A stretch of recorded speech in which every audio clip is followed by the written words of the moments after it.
All attendees are in listen-only mode. Hello, everybody. Jay Torley here from Profitable Giving Canada. And I have my three gentlemen with me today. We have Shai Kurtz and Joel Sherman and Mickey Rosen. And it's our privilege to come into your home today.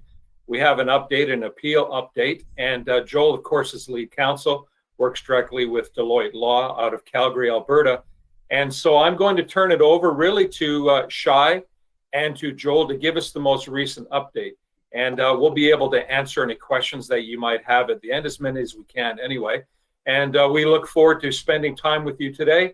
And we know that you're going to really be encouraged and uplifted by our conversation. Gentlemen, over to you, and thanks for being here. Thank you very much, Jay. And hello, Mickey, and hello, Joel, and hello, everybody. Hello. We should just get right into it. So I will just open this by reminding myself and Mickey, Joel, you might know, Jay, I think you know, that the first thing I said after hearing the judgment was this intuitive, it sounds so bad that it's actually good. And I think until now, no one has gotten really a very refined picture yet of where we are, because last time, as soon as the judgment came out, we wanted to communicate to the people as fast as possible, and we were able to speak to them orally about some of the things that came through in the appeal. But now something very special has happened. Joel has submitted the, what's it called, the Memorandum of Fact and Law? Yeah, Memorandum of Fact and Law, and or just the factum. Or the factum. And is the most recent state of the tax court, of the Court of Appeal. And this is now a public document, so to speak, is it not? It is. It is. And so this, a lot of people don't quite follow the legal process, and they don't quite interpret what things mean, and if it's good, if it's bad. Having a loss in tax court, if that's all you understand, win or lose, it can never sound good to say lose. But Joel, maybe you can help us now to see what the current state is, which is really your factum, which I think is super, super, super, super, super. And I think it speaks for itself. And once any person actually reads it, and today we're going to be able to show you exactly what it says, and also to show you really proof that supports it as well, which makes it so powerful. We're going to be able to show it to you live on today's webinar. So Joel, I won't steal your thunder. Awesome work. Now show everyone how awesome. Sure. Okay. Let me figure out how to share this. Show screen. No one can see your screen. Okay, let's try this. Shoot. That is not. It says click to start screen sharing. Waiting to view Mickey's screen. Oh, wait, I'm going to make myself a presenter. There we go. Please close confidential windows. I already did that. When ready, show my screen. There we go. Now, can you see? You can probably see like double us, or what do you see? You see the PDF here? I see just one PDF, right? Yeah. Okay. Yeah. Perfect. Here we go. Great. So this is it. This is judgment, right? This is what's right now from tax court. This is right now the most current state of affairs in the entire picture. Forget win, lose, and what that means, and we're going to get back to that too today. But this is where we're at. That's right. Exactly. after this, we will receive the Crown's factum in, I think, late January or early February. But as of now, this is the current state of the litigation. And so maybe we can just go through the table of contents. Well, and give everyone an overview. Or sure. Sorry, Joel, very important. Yes. Things aren't so open-ended in the Court of Appeal. We made an appeal, and based on that appeal, that's what we're trying to win, right? Yeah, and so, exactly. So we have to remind ourselves, can you in short form tell us what the appeal is? What exactly we're appealing? Absolutely. So we're obviously appealing the tax court's judgment, and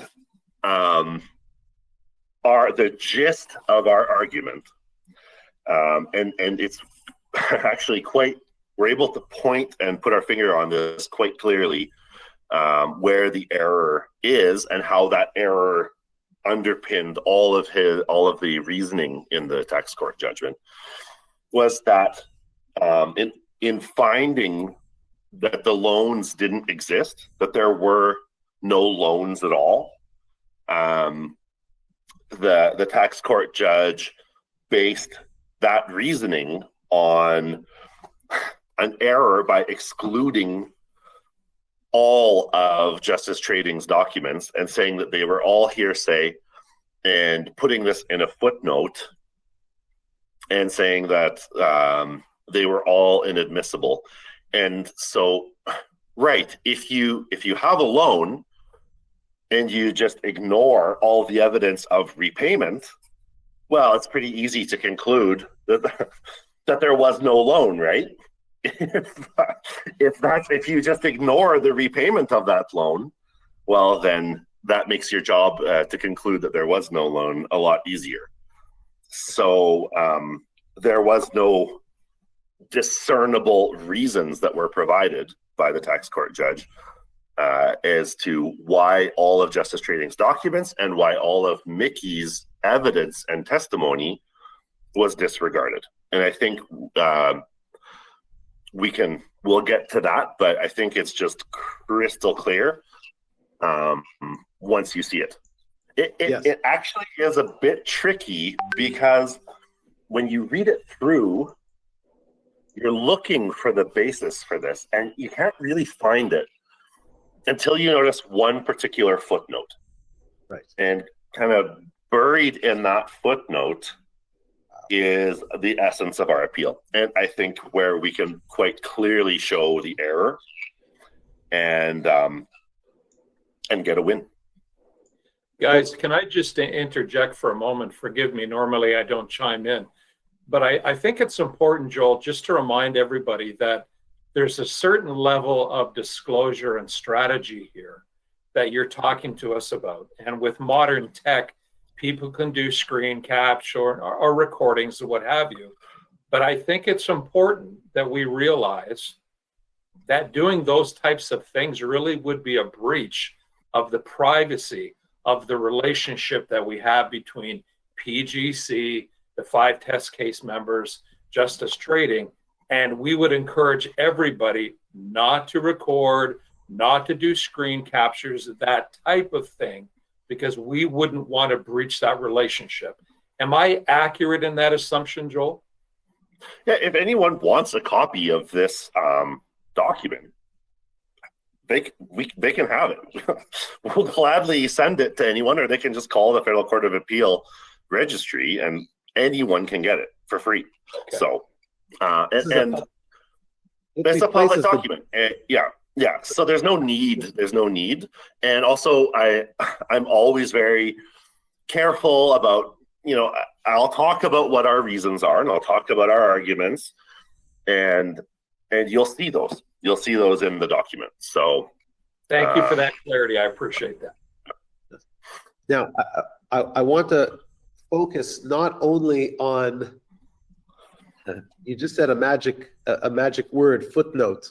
I mean, you found basically the treasure in a footnote, but it wasn't just in a footnote. There was a whole domino effect of you were able to get to that footnote by following the logical path that the judge put forth, but he put everything at the end of the day that supports his logical path in a footnote for his whole judgment. Now, let's, without surmising too much about the judge and how good or bad a judgment.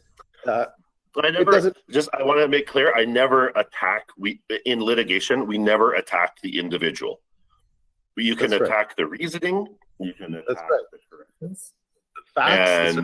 And you, exactly. So we're not. We don't, and we don't need to resort to making an opinion or some kind of an allegation about any person or any judge or anything. Everything is fine. But we never even refer to the tax court judge by his name. We always just call him the tax court or the tax court judge. That's all. Exactly. So and that's the correct way to do it, is to be elegant about this. You advocate fiercely on behalf of your position, but you don't make it personal. And so that's why you'll see these references to the tax court throughout. And that's what we're talking about is this judgment. Right.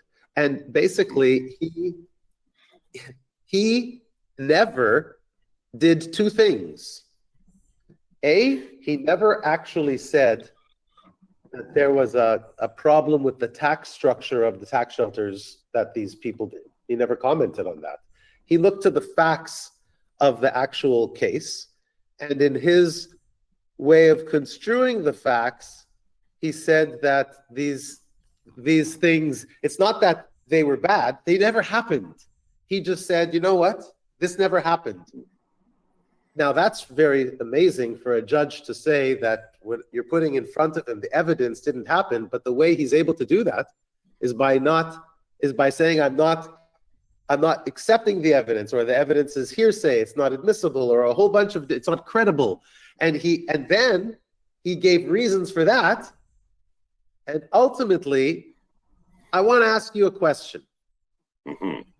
As a legal assessment or an analysis, can you say, first of all, I want to get this out of the way, that so far there is no clear enunciation from tax court on the program itself? We don't know any more or any less what the law thinks about the structures, because they were never actually examined. And question two is the fact that the evidence of the debt settlements were not admitted. Would you say that there was something faulty about the evidence, or something faulty on justice's side as to why that happened? Okay, so there's a couple of questions there.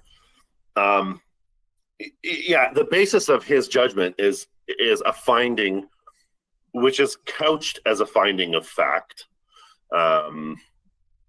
It looks like a finding of fact that there were no loans, right? Right. And so then, if there's no loans, then sorry? So if the implication is, but if there were loans, maybe the program structure is great. If there's no, he doesn't even get there. He doesn't even get to that point. Exactly. Because once you find there's no loans, then from that flows his conclusion that the taxpayers never intended to repay anything, so they had no donative intent, and so everything flows from that. So you don't even get to really much of a legal analysis. 95% of the judgment is discussion about why there were no loans, and because there were no loans, why he disbelieved the appellants. And the other 5% is putting forward his own theory of the expert evidence. there were where he didn't adopt either of the experts' evidence or opinions and kind of did his own thing. So that's the other 5%. There's no point in having them because that was actually a requirement of the case management judge before he died. It was a requirement of the case management judge, Justice Hogan, who, I'm sorry, I'm sad to say, I knew him well when I was a clerk at the tax court years ago now. I worked with Justice Hogan a lot, and we had a great relationship, and he asked me, we would talk about cars and motorcycles and this and that over the years. And he died recently, so that was sad news. But it was his requirement. Sorry? People may not know, and we should just take a quick 10 seconds to say that everything that's happening today, which is completely unique in the Canadian tax landscape and the Canadian tax court landscape, it's completely unique. It's never happened in tax shelters before. There's a lot of elements about it that are unique, but overall it's amazing that this is even happening. And it's because of those two people. It's because of Joel, who acting as the advocate for us, for our side, for our test cases, and dealing with the case management judge. And together it was a negotiated result. It was not something that the law allows or envisions. It's something that it's something that he ordered. He said, well, I will order these lead cases, but it has to be on the basis that there will be expert evidence. And he forced that to happen because of him. Yeah, and actually, I would have. I was much happier going with expert evidence anyway, and we had a fantastic expert who clearly, very, very clearly and logically explained why he felt that the fair market value, that the prices that were initially, paid for the pharmaceuticals that were donated, why they fell clearly within the range of fair market value. So I was actually very happy to have him there, and he did a great job. So there's two parts to the judge, I think, that you just mentioned. A is about how he dealt with the expert witnesses that were actually ordered by the judge before him, that he just dismissed them. He didn't include them at all. And too bad for us, because it was an absolute... But he did his own. I would invite everybody to read the transcripts of the case, and you understand what the difference of our experts to their expert was. But let's put that aside. The other issue night and day. is that there were no loans, and there were no loans because there was no evidence to show that there were loans. But why wasn't there evidence to show the loans? Not because there wasn't evidence to show the loans, because he didn't want to look at it. He said, no, I'm not looking at it. It was there, it was brought to him. And I'm asking you, was there a problem with the evidence itself? Or was there a problem with justice trading that he didn't want to see the evidence? Or is there something else that happened? This is the crux of it. Maybe we should get to the footnote, actually, because there's no problem with, if he thought there were a problem with it, he didn't say it. He didn't say what that problem was, if he felt there was. And so that's actually one of the main problems with the judgment, is that, well, you can see here. So the law regarding the admissibility of, the sufficiency of reasons. So if we look down in 4C and D, when you're providing reasons, you need something called factual sufficiency and legal sufficiency. Now, what that means is when you read the judgment, you need to be able to understand what is being decided, and then you need to understand why. And what the problem is that in this case, both of those are insufficient. There are some documents that Mickey adduced into evidence, and they were admitted with no objection. There was no objection that some of these documents were hearsay. The judge didn't raise that they were hearsay at the time, and they were marked as full exhibits, so not subject to any, further argument about whether they're admissible or not. And then we find later in the judgment that all of Mickey's evidence was excluded as hearsay. So we don't know the what, actually. Were they admitted or were they not admitted? Because at the time they were admitted. And then afterwards we get kind of this blanket statement in the footnote that they were hearsay. So what we're saying is we don't know the what, and we also don't know the why. And there's no problem with the documents at all that he identified. We had the right person in as witness, which was Mickey. If we look here in so under part 3 submissions, 2C and D, we see Mr. Rosen had personal knowledge and experience. That's the requirement. Additionally, they felt even for the certain documents that we admit are hearsay, they fell into an exception. There are actually 2 exceptions. The one's called the business records exception, and one is called the principled exception. And we did everything correct, and there was no reason that they didn't fall into one of those exceptions and were admissible. So no, there were no issues with the documents. And if he misconstrued something and felt that there was an issue with them, we don't even know what that is. So he didn't express any problems with the documents. And that's the real fundamental issue here, is that if you don't tell us what you think the problem is and you just like wave it all away with a brush of the hand, well, we can't see what you actually think is the problem and why they aren't admissible. So that's really, You can't. How do you appeal something that you don't know what the reasoning is? So you have to appeal something that it comes before reasoning. Yeah. And so that's actually what you're doing right now, because if you think about it, I'm sorry, did you want to say something? No, I was just going to say, if a judge thinks that there's a problem, excuse me, if a judge feels that there's a problem with, certain critical parts of the evidence, he has to say what he thinks that problem is, and we just don't have that here. So, right. So no, there's no identifiable issue as to why they weren't accepted. So I want to take a moment here, time out, for all of the viewers.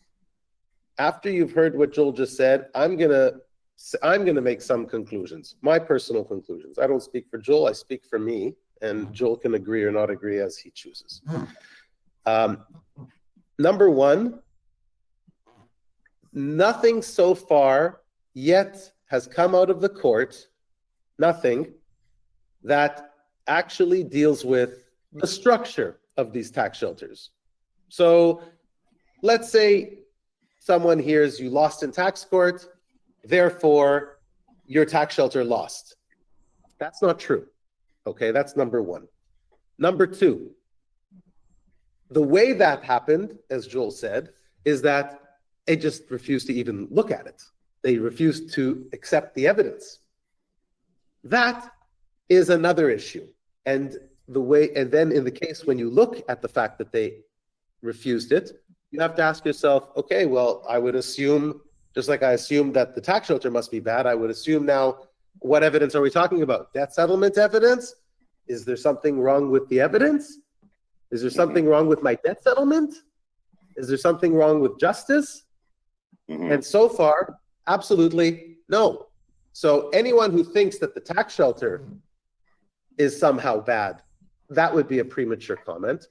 Anybody who thinks that the debt settlement or justice or the evidence or the work of our legal team did is bad and we're in trouble and it's wrong and it's no good and moving forward, no, that would be a premature and incorrect comment. But if you continue to follow the path, which Joel did, and he followed a path, another step through the judgment, and he got to this magic footnote, a treasure box, because in that treasure box is the ultimate justification for why the judge decided not to take the evidence. And in between, there's one piece missing, and that is Mickey's testimony itself. Something happened. We don't know what, but now Joel is going to tell us, because it's part of a very clear, logical flow that's right there in the judgment, in the transcripts, and now in the memorandum of fact and law, which is why we now know that what we have in front of us is, to the extent that we want to win this appeal, it's inarguable. It's in front of, it's prima facie, it's in your face. It's right there clear. So I don't care what the CRA responds in their memorandum of fact and law.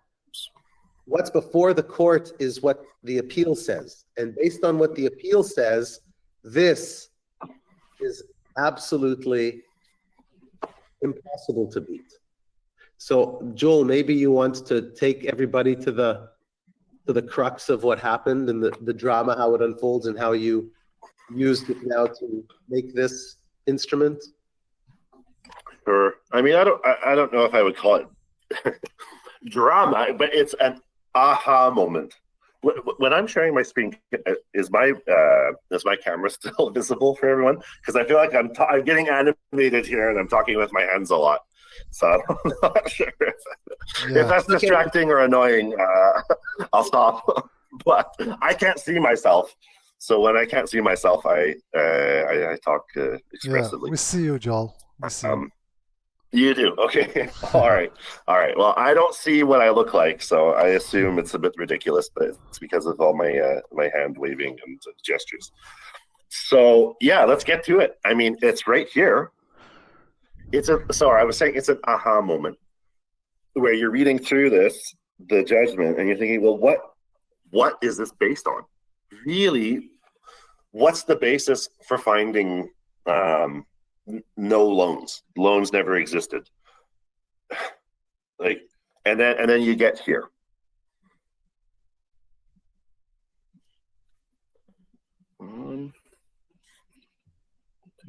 There we go. So here. The tax court erred in dismissing out of hand the entirety of Mr. Rosen's evidence as hearsay. So when we say out of hand, I really mean out of hand with zero analysis. And not only just like, some documents where he's like, we fully acknowledge some of them were hearsay.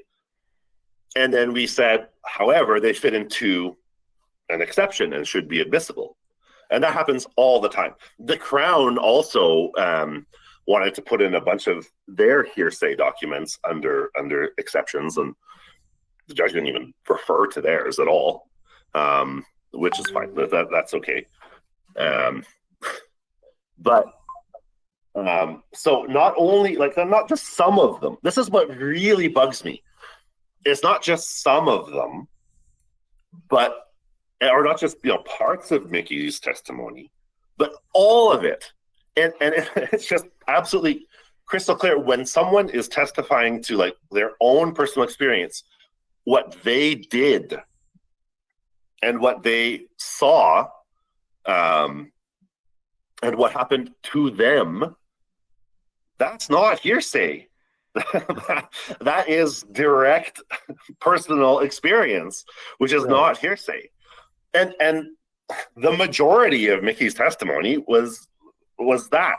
And so when we get to this footnote here, footnote 35, and you see the little square brackets around the W. It's because this is buried. There's 3 sentences in this one footnote, and it's just buried kind of in the middle of this. Sorry, Joel, are you able to your cursor and show people or a highlight of what you're looking at? Yeah, right here. Sorry. Yeah, you're right. There we go. Here we go. So this is in the footnote. And this is why it's clear to me that this goes to the heart of his analysis. He says that it goes to the heart of his analysis in the footnote. With a view to rehabilitating the discredited loans, the lead appellant, so he's talking about, is there a loan or not a loan? And he said, well, your evidence that you actually repaid it is, which you would think is actually essential to determining the existence of a loan if you actually repaid it. So with the view to rehabilitating the discredited loans, the lead appellants offered up hearsay documents and hearsay testimony from Mr. Rosen of Justice Trading in order to persuade me of the bona fides of the lenders and the loans, notwithstanding their efforts to fit that evidence within a hearsay exception. They failed to do so. Why? We don't know. What hearsay exception were we arguing? We don't know. Which of the documents were hearsay? Apparently all of them. He accepted some. Well, that's hearsay. right. Yeah. Yeah, exactly. And which of Mickey's testimony was hearsay? And why? Apparently all of it, but it wasn't. Yeah, and why was it hearsay? Exactly. So here we have, I mean, I think this is the aha moment, and then there's a second aha moment. Now you have the path that he built, but he hid it inside footnotes. Who does a judgment? I wouldn't say hid it. There. It's there. Listen, it's not front and center. Let's say, okay. The reasoning of the judgment front and center, right? That's the ratio of the case. Who puts the judgment in obiter, and who puts the judgment in a footnote that no one reads? What? Well, the critical part, I would say, of the evidence that the loans were repaid. I'd say that's and if I don't know if people recall, but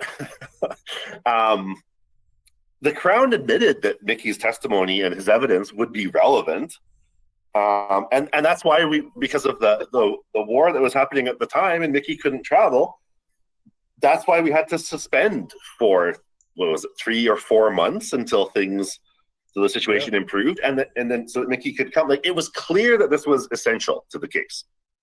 Even to the CRA? Yeah, even to the Department of Justice, right? Mm-hmm. Well, they admitted that it would be relevant. Yeah. And that's why they forced him to come instead of doing it on Zoom, which would have made it months earlier. We had to wait for months. That's right. In order to have, because the counterparty says how relevant it is themselves. Yeah. I mean, let's just to be clear, the Department of Justice wasn't like pushing that they really wanted to have his evidence in, but we needed to have his evidence in, and they said, yeah, we can understand that. So yeah. So this is the aha moment for this. So then there's a big portion of our argument that goes through, and we explain, Mr. Rosen had personal knowledge of many of the events and documents he testified to, and his evidence was available to be tested on cross-examination. That's not hearsay. Not all of the documents that he testified to were adduced for proof of their contents. And this is so some of them were on their face. We weren't even asking them. We were asking the documents to be introduced for different reasons. Some of it was to explain, to help Mickey explain why, Justice Trading took the steps that it took, because this is the understanding it had. So that's also not hearsay. It's only hearsay if we're trying to say, like, you must take what was written in this letter from the other party's counsel as like truth. And we had a discussion to try to explain to the tax court judge at the time, that to make it clear that for those exchanges of letters, we were introducing them to explain the understanding of Justice Trading and the steps that it took as a result. So that's not hearsay. And then here, a number of the documents that were not objected to and fully accepted into record as exhibits. However, despite forming part of the record, the tax court incongruously stated that these exhibits were inadmissible hearsay. Well, if they were inadmissible hearsay, you should have not admitted them when they were submitted, and they should have not been marked as exhibits. Right. Once they're admitted, they're admitted. That's right. So they went through that process, and then even though they were admitted, he didn't consider them as if they weren't admitted. So, yeah, that's right. That's right. That's right. And so then we kind of expand on these points here. But you're missing one thing. What's that? You're missing something. Why? What am I missing? Like, so we're talking about how people, if they look at this, number one, they should realize that the tax shelters have not yet been reviewed as tax shelters. MLF, RLG, they haven't. There's no real insight into whether the law loves them or doesn't love them from this court case. Number one. Number two, justice, the debt settlement. Even if you're saying, oh, there were no loans, that's not a reflection or a failure of Justice Trading's debt settlement structure. It's not a settlement. It's not that the evidence itself was faulty in any way. It was even admitted, and then it wasn't considered despite being admitted. And then you have to ask yourself, it was like unadmitted. De-admitted. Wait, you got on? Get off. So right. now what you need to do is understand you had an aha moment, but you had to find a justification for even that footnote. Ultimately, when you continued down the path, you saw that he was making comments about the credibility of the witness. And that's the second aha moment. I'm sorry? That's the second aha. Mm-hmm. That's right. That's right. Which goes to, it's just like, it makes the full discovery very clear. Mm-hmm. And so I want everybody to see, like, how does the judge come to the conclusion that he doesn't want to admit evidence? He first asks, is it hearsay documents or hearsay evidence? That's one way. But then he just does it by credibility. Right. So let's go there. Here we go. The tax court determined Mr. Rosen's credibility based on purported statements that are nowhere to be found in the record. And so there's a statement in a footnote. Here we are. Another footnote. Here. The two main issues. It's actually the same footnote, just a different sentence in the same footnote. Let's see. So even if there we go. In other words, even if it were admissible, it would have carried little weight, as Justice Trading and its officer, Mr. Rosen, lost all credibility by promoting the baseless theory that the fair market value of the pharmaceuticals had decreased by 90% from 2009 to 12 to 13. There's not. I think what's telling about this is that there's no footnote to his footnote to say where this was said. Right. Where was this promotion of a baseless theory? Where did that take place? Where did Mickey talk about that ever? And I racked my brain and read through the transcripts again, once, twice. I mean, I cannot find what this is basing the statement on. And we never asked Mickey any questions about his, views on fair market value. And he wasn't cross-examined on it. And so I was, trying to figure out where this came from, and it's just nowhere. It's nowhere to be found in at all. And so it's. So let me get the document straight. So there was no, and again, people are probably shocked to hear this because I know that most people thought the opposite. imagine. Nothing that's happened has given us any insight into the actual tax shelter programs. The same programs could open up tomorrow, and you would not be able to say that this case should prevent them from being marketed because there's no comment about the case, about the program. There is no comment, there is no insight or issue that pertains to justice trading or the loans or the evidence. Something else happened. Right. He said on one side, even if the argument fails, imagine he was already imagining that someone would say that there is no hearsay documents and hearsay testimony. And so he already says, even if, in a footnote, he's arguing with himself, even if someone comes and shows that there isn't any hearsay evidence, it's not hearsay evidence, none of the testimony, none of the document, it wouldn't matter anyway. Why? Because he's not credible. Why is he not credible? Because of the things he said, the theory that he promoted about this weird pharmaceutical thing, that evaluation thing that he said that, I don't know, no one, what's he talking about? So we know that Mickey didn't say anything like that, but we can't know for sure until we read the transcripts. Yeah. Let's just, I think we deal with this clearly and concisely here in 4 paragraphs. And let's hear it. And these are all 100% verifiable, true, and fact. Yeah, absolute fact and crystal clear. There is no evidence, including any statement from Mr. Rosen regarding his purported views on fair market value, to support the tax court's determination that he promoted a theory that the fair market value of the pharmaceuticals decreased by 90%.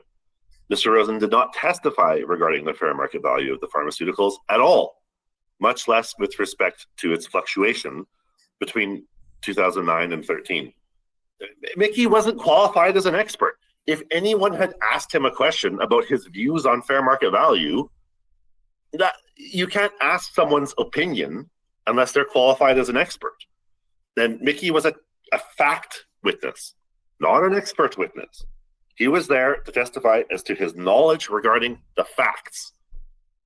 So, and between us, what does any of this have to do with anyway? Like, imagine that Mickey and Justice and all of this came years after people participated in the tax shelters. The whole point is to look at the tax shelters. They didn't look at any tax shelters. And they didn't to look at us. Yeah. I mean,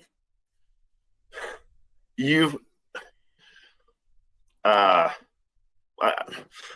I would put it is this way.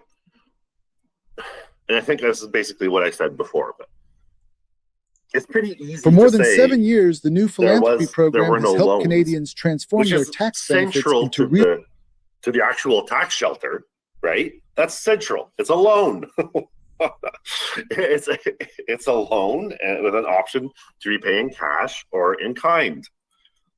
That's what the structure was. And so if you say there's no loan, then you don't deal with the tax shelter. And it's pretty easy to say there's no loan if you just exclude or disregard all of the evidence regarding the repayment of the loan in accordance with the terms of that loan itself. And you do so by just saying, well, it's all hearsay. And if it's not hearsay, there's no credibility to any of this evidence anyway, because of a statement that Mickey never said. Something that was just not the subject of Mickey's evidence. So that's shocking. Yeah. It's totally shocking. So that is the crux of our position and our argument. Because all you have to do is go to the transcripts, and you can see the entire transcripts. Anyone can go and do it. You can see that Mickey never made any comments at all or anything close to that, and it shouldn't matter if he did. It's not relevant. He's not an expert witness. He's a fact witness. Exactly. I would have been jumping on my. First of all, I never would have asked him myself. because I know you can't ask a factual witness about his opinion on things. That's right. It's not relevant. And it's not relevant. Who cares what he would Yeah. say? Like, why Yeah. about that? Like, why is it relevant? Yeah. It's amazing what he did. And then he didn't include the actual expert's opinion on it, but he takes Mickey's. So he said that Mickey lost all credibility because of this, but he didn't say it. But he didn't ever say that, or talk about it, or address it, or get anywhere close to making any statement that you could, kind of. There's not even a statement that you could like squint at and like say like, well, if I interpreted it this way, then maybe I could see that Mickey was talking about. It's just not there at all. There's nothing like that. So that's why we say, rest on that exact non-existent thing that he says that he accused Mickey of saying, which anyway shouldn't be relevant. That's like weird. Yeah. So this is how we deal with that. Findings of fact must be supported by evidence. Making a finding of fact without any supporting evidence is an error of law. If there were something, if there were some evidence that you could, like I said, tilt your head at and like kind of like, well, if I read between the lines or something like, if there's some evidence, then it's not an error of law. But if it's actually no evidence, that's an error of law. There's so many contradictions and things that are convoluting and challenge the imagination here that you can believe that this is happening. But at the end of the day, a person could look at this and say, wait a second. I participated in tax shelters from many years ago, all these years. For a couple decades, I've had this issue. Finally, we go to court. And the reason that I'm losing my tax credits is because a person that didn't exist when I bought the program, a company that didn't exist when I bought the program, now said that he had some weird ideas about valuation, which he spoke about, and I now lose because of that. How could this happen? Yeah, I agree. It is. That's why we're going to put on appeal. But what everyone needs to understand is the loss that you think that we had is not the loss that we probably did have. And the loss that we had is addressed in the appeal that we have issued, and the appeal that is now before the court, if you read it, Joel did a great job in writing it up. That appeal is what we're now going for. That defines what it means to have been in the tax shelter.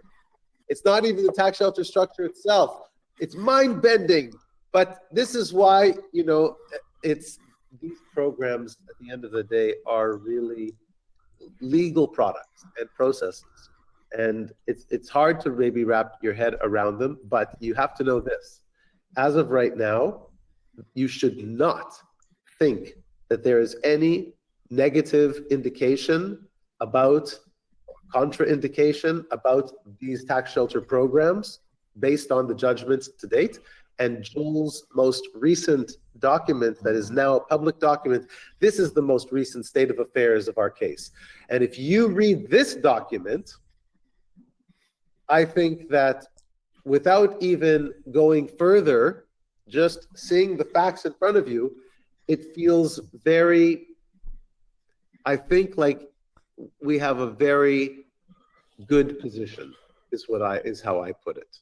I think we have it. So you might think, oh, our last position is we lost, we're down 1-0. No, not at all. We're going to a higher court with bigger and better judges with a whole lot of amazing facts and law. And if we win this way,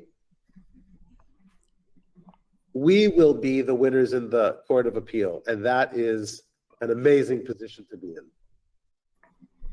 Yeah, I think we have momentum. Actually, after filing this, I feel we have some momentum on our side.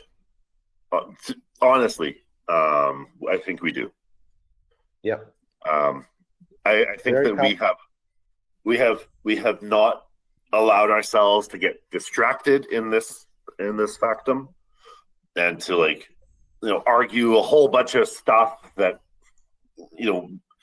about tax shelters in general and about, the policy of this and the policy of that and blah, blah, blah, blah, blah. No, we needed to focus right in on how we're going to win this now. And I'm confident this is the way. And I think that as people who don't deal with law all the time and they're watching this, and it's really important for them to understand,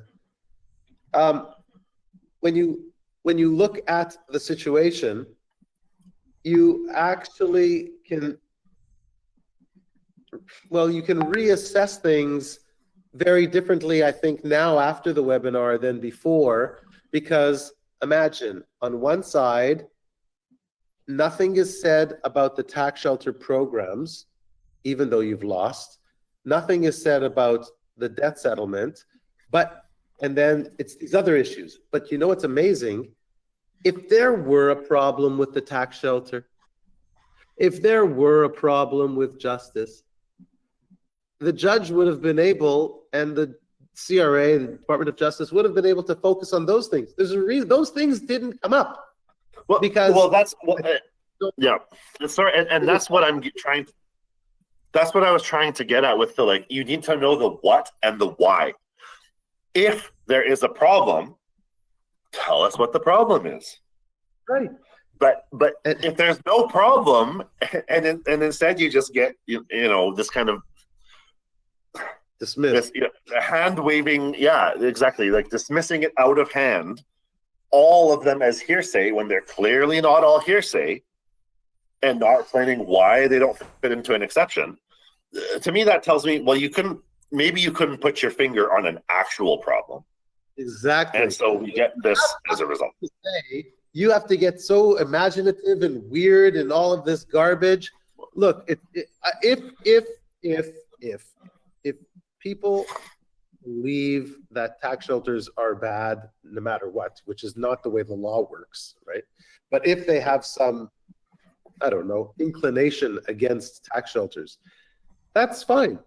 But if you are a tax judge and you have the whole income tax at your disposal, right, and to try to find a problem with the program, and there is no tax issue mentioned in the judgment at all, I would say that it means that we did, and you did, a very good job of presenting our case and the facts so clearly that they couldn't easily fight on the merits of the program. Where they tried was, well, we see where, and we see how they did it.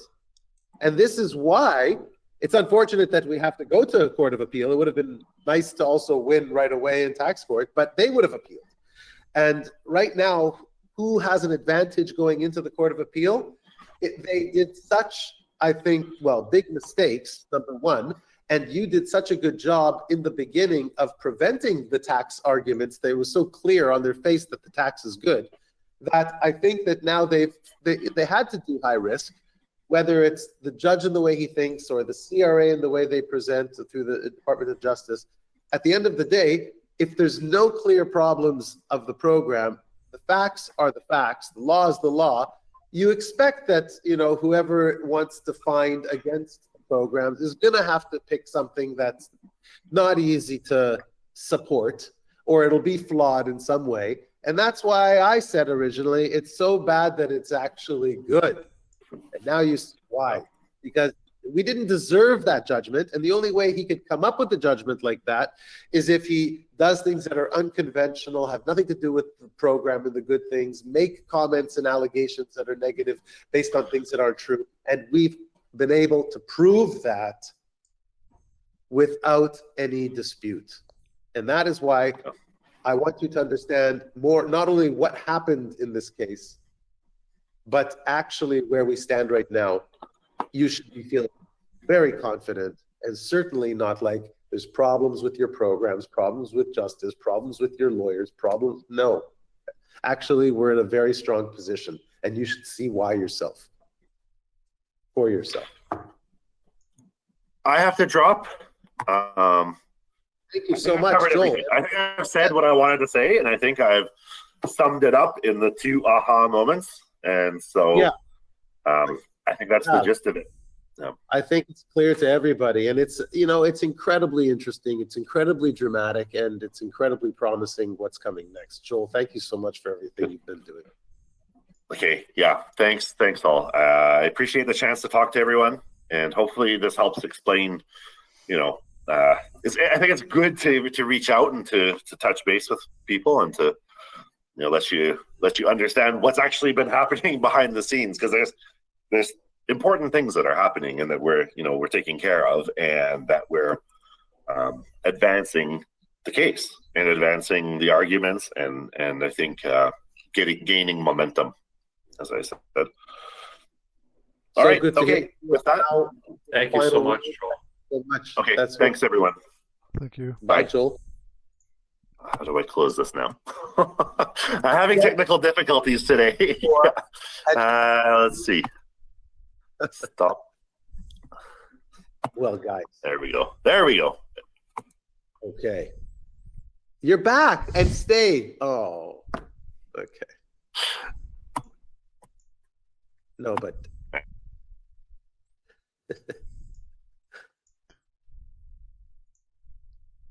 Okay. Yeah, Joel is left. So Joel has left the building. Yeah. Okay, so we do have some more first of all, Shai, maybe you can summarize that before we move on to the next topic. So what are your thoughts are? We're winning. It's just obvious. What can I say? The judge went off on a tangent, never dealt with the tax shelters. That should be the first thing that people notice, because whether or not, if we didn't even appeal, if someone would go to tax court and say, "Oh, RLG, Mission Life were presented before the courts, they lost," that's what most people, those would be the words they would say, and that would be patently wrong. Correct. In fact, if another tax shelter opened up and did the exact same structure, you would not be able to fault them and say, "Oh, it doesn't work because they lost." But they didn't lose because of their structure. They lost because of something that is very ambiguous, has nothing to do with the program, has nothing to do with the donors, has nothing to do with the charity, has nothing to do with justice, has nothing to do with PGC. It has to do with the fact that the judge decided to, Mickey, everybody loves you. I don't know how the judge could not love you. But the judge seemed to forget that he had an opinion of Mickey. He decided to make accusations. And put words in my mouth as well. Put words in his mouth, which are clearly nowhere to be found. So this is not something that you can argue with. The judge made a lot of mistakes, and we're conducting an investigation right now to look a little bit further into this judge. I understand that he's had in the past some serious incidents with respect to, I don't know if it's judicial fairness or ethics or bias. Don't quote me, but he did have a big issue. In the end, I think he came out okay. But this is very bizarre, and we're not going to allow it. The law doesn't allow things like this. And so when judges make such grave errors, and so many of them all together that are so clear, that are prima facie, as we say in Latin, it becomes rather formalistic and procedural to just, deal with it. And it's going to work to our benefit, because they put themselves in a position where they should lose right now. We should win. That's what I think. I can go a little bit more into the legal theory, but I think that what I wanted to do is to highlight to everybody. I think my charger is playing games on me. I think that, let me just plug this in. I think that the main thing was for me to explain to people that the tax shelter actually has not lost in court. Actually, our evidence, all of our, remember we had the evidence vault that everybody had all of their evidence that we created? Yeah. We did, I think it was the correct thing to do. That was the evidence that was presented and used for the test cases. Thousands of pages of evidence. We had undertakings on discovery and undertakings on them. They were admitted into the court.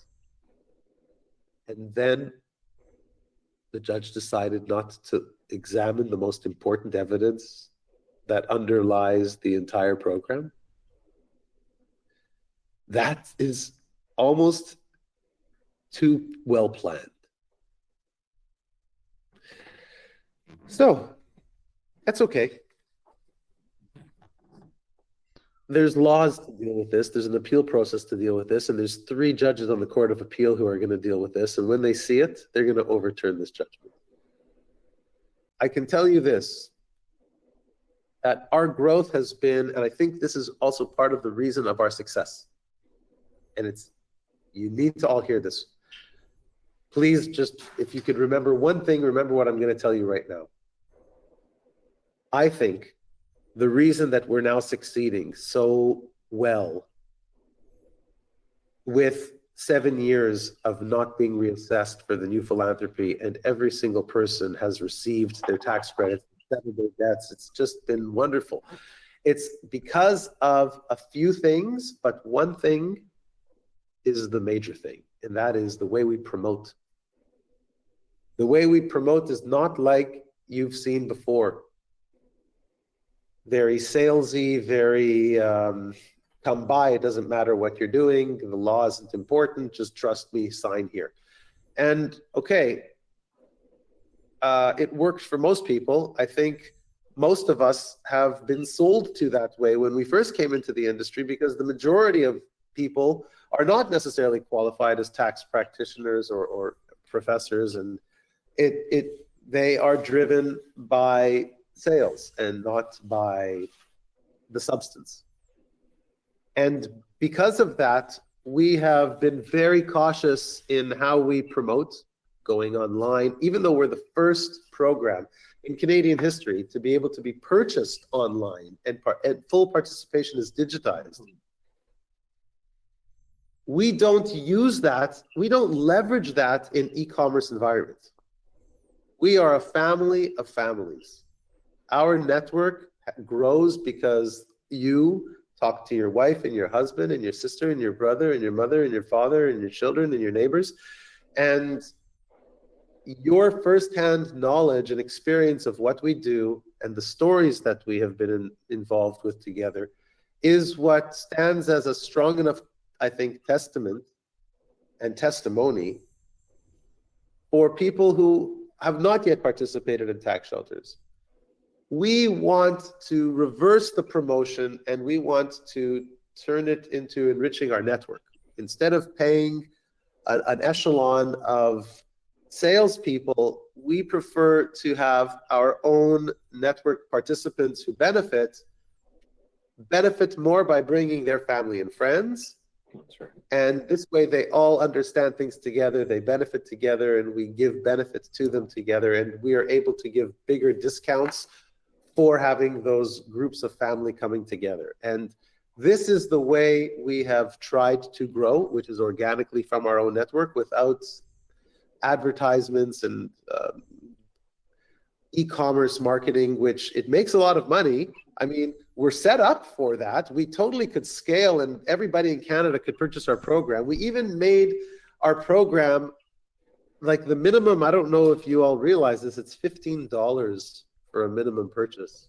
Like, I've never seen a tax shelter be able to do something like that, because the amount of work involved in onboarding every person is already too costly. You can't do that and only take $15. But we have made things so efficient with the incredible systems that we have of digitization. We're able to do incredible debt settlements through online aggregation.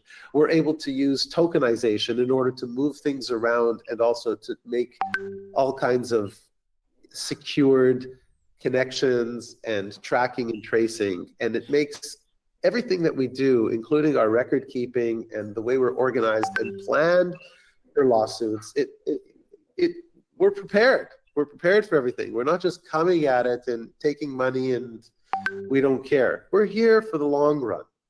And I want you to see what for us the long run also means, because all of the program that you see in Canada, it culminates in impact in other parts of the world. Now it's predominantly Africa. And I want you to understand how we could promote. We want to promote to you, who are our participants. We want to show you what we've done. We don't show this to the world. We show it to you. We're not here just to go and try to sell as much as we can. We want to build the best network that we can. And that is how I think that we'll continue to be, not charged aggressively by the CRA. And they will, look, we're now in the 7th year. That means that the first few years are already statute barred. We don't have to go to court. It's done. Our participants are locked in the win. They've settled their debt. They know exactly their benefit. It's unbelievable. Never happened before in Canadian tax shelter history.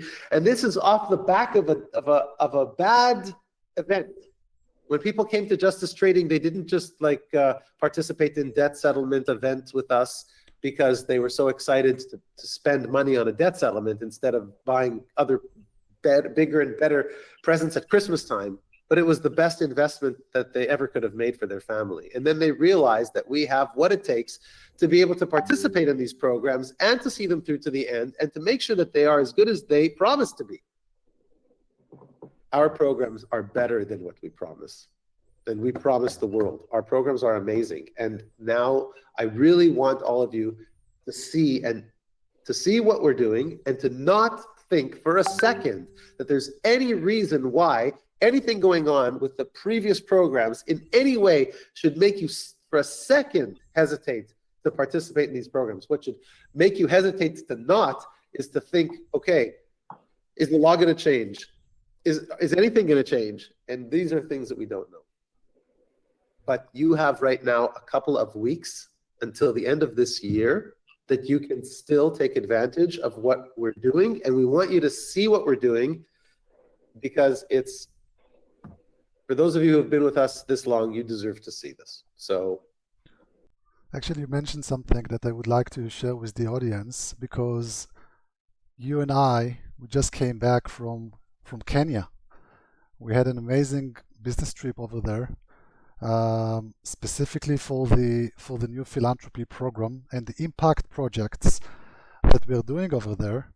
And we're so busy with the defense of the class defense, and we're barely promoting anything. And sometimes we do such amazing things and we don't get a chance even to share that work with our people. So I will take a 2-minute here, and I would like to just share something from our recent trip, and then we can just discuss it for a few minutes and we can close the meeting. What do you think about that, Shai? Go for it. For more than 7 years, the new philanthropy program has helped Canadians transform their tax benefits into real social impact. Today, that vision is expanding globally. Last week, we were honored to share our model with senior leadership in Kenya, a model built on integrity, transparency, and measurable results. In a milestone moment, we formalized a new partnership with key leaders in Kenya, establishing the foundation for our first major social impact project in East Africa. This agreement connects Canada's new philanthropy program with communities on the ground, ensuring every contribution produces real humanitarian outcomes. And today we are proud to show you the first project already underway, a fully integrated water access system designed to provide clean, safe drinking water across Meru County. This system will offer reliable supply and long-term sustainability for tens of thousands of people who need it most. And this is only the beginning. Our goal, to deploy a nationwide network of sustainable water systems, funded entirely by responsible Canadian philanthropy. For our clients in Canada, this means your participation isn't just financial, it's transformative. You are directly helping communities gain water, health, dignity, and opportunity. And with full oversight, documentation, and transparent reporting, you'll be able to follow the progress of every project you help fund. Together, we're building a new model of giving, one that delivers real results, changes lives, and creates a legacy for generations. Your participation makes everything possible. Stay with us. The impact is expanding far beyond what we ever imagined. Yeah. So that was just a little example of the amazing work that we are doing on the ground, actually in Meru County in Kenya, helping so many people, like tens of thousands of people and hundreds of thousands of people, with those infrastructure projects that we are doing, bringing them clean, fresh water. We just were on the Senate in Kenya. We signed those amazing agreements. We started those amazing projects. So I think that it was to share those type of things with the people so they can really appreciate the work that we are doing on the ground.